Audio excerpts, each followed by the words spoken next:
yangu mimi nimekuja kumwakilisha Mheshimiwa Mufti wa Tanzania Sheikh Abubakar bin Zubair bin Ali, na yeye kilio chake tunakifahamu.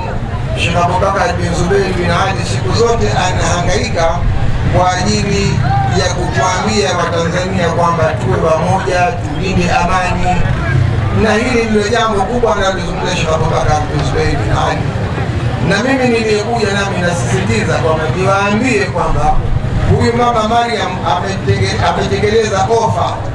Sasa ni vizuri tuliohudhuria hii ofa tukaitumia vizuri, na mimi nazungumza kabla wakati wa ofa haijafika, isije wakati wa ofa ikapita alafu akaja shekhe mwingine akawaambia.